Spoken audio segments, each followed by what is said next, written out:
Hi there, I'm Ben and welcome to my co-op guide for Elden Ring. This is going to be a quick video on how to play Elden Ring cooperatively, primarily how to summon a friend, because like everything else in Elden Ring, it's not that straightforward. First of all, on your way out from the tutorial, just past the imp fog, there is an item. Well, two actually. There is a finger severer and a tarnished furled finger. These are two items you'll need for co-op play. There's another item you'll need as well, a furl calling finger there's too many F's in these names. These are actually a consumable item, whereas the previous two were permanent and will stay in your inventory forever. There are many ways to obtain furl calling finger remedies: crafting them, purchasing them, or successfully helping someone in co-op by defeating a boss in their world. Arguably the easiest way to obtain them is to purchase them, but vendors may only have a few for sale. Therefore, the best way to obtain them is by making them yourself. It's actually a very simple process. Firstly, you'll need a crafting kit from Kale or Carle, whatever the hell his name is, in Church of Ela in West Lingrave. This is the first place you'll go to, so that you're able to craft items. Then you'll need some Erdley flowers, 2 to be exact.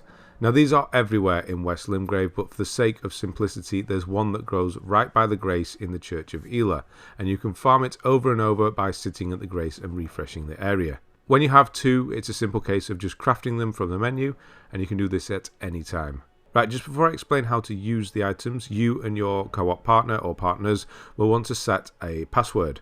If you go down to multiplayer, then press triangle to go across to the settings, you can set a password. This means that you'll only be matched together when playing co-op. Obviously, all players involved will need to use exactly the same password. Make it something obscure as well, you know, like password 123. Nobody ever uses that. Right, now that we're all set up, let's get summoning. First of all, both players will want to be in exactly the same place in their respective worlds. Also, the host will need to have an undefeated boss in that area as well. The whole point of co-op is to help with bosses, so if there aren't any in the current area, that's probably why you can't summon your friend. Once you're both in the same location, the summonee, the player that's going to help, will want to go down to multiplayer and use the tarnished furled finger. This is going to leave a gold summoning sign. You can't leave summoning signs in actual boss arenas, and if you walk into one or leave the area that your sign is down in, it will disappear completely. You want to do this step first of leaving the sign. You want to do this first. I've always had the most success when the summonee puts the sign down first. Then after that, the summoner, the player that needs the help, the host, wants to go to the multiplayer menu, then crack a furl calling finger remedy. This will make summon signs appear, both good and bad. The gold ones are the good ones, the ones you're looking for. Ignore the red ones. Once you've done that, give it a few seconds and look for your friend's summon sign. It will appear in exactly the same place they wrote it in their game. Now all you need to do is stand over it and summon them. Right, now that you're both together, or all three if you've summoned more than one player, you are free to roam around in the open world if that's where you are. Just don't stray too far away from each other. And the summonee will only leave the host game if you kill a boss together, they die, or the host dies. One word of warning: summoning other players to help with bosses does not necessarily make them easier. Bosses scale with you, so the more players you bring in to help you, the more health the boss gets. If a summonee dies, the host will be left with a higher level boss to deal with on their own. You may hit fog walls when you're out and about on your journeys together. This usually happens when you try to enter a cave or a tomb. This is because this is seen as a new area. If this happens, this is where the finger severer comes into play. The host can use this in the multiplayer menu, and it will send the summonee back to their world. They will spawn back where their summon sign was placed. What you can do now is step through the fog and initiate the co-op summoning procedure again. The summonee will need to travel to meet the host within their own game and to place their sign past the fog.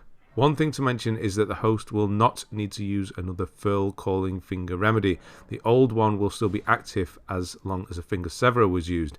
If the summonee or host died, then another remedy will need to be used. Now, if you're lonely and don't have any friends, I feel you by the way, then you can use something called a summoning pool. They look like this and can be found all over the game, mainly at the start of an area. The first time you approach one, it will have a legendary item on it. This is the small golden effigy, and this is what you would use if you felt like helping out another random player.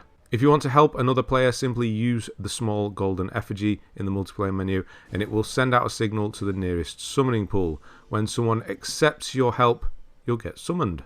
To use a summoning pool, you will still need Furl Calling Finger remedies, so either purchase or craft some. Now approach a summoning pool and activate it. After you've done that, use a Furl Calling Finger remedy. How many times I'm going to say this in the video? Use one of those again. This will allow you to see summon signs. Also, make sure that any passwords have been removed, otherwise it will not work. Now, depending on the time of day or how busy the servers are, you might see just one or two, or there may be quite a few. Now, just summon a stranger and go and kill some bosses. And that's it. It's kind of simple when you know what you're doing, but it's not kind of open. There's no menu that tells you what to do. It's not as simple as just hosting and calling in a friend. So I just wanted to say thank you to my son Leo for being the summoner and summonee. I know he'll get a kick out of hearing his name. Hope things go well for you out there, Tarnished, but if you have any questions, just leave me a comment.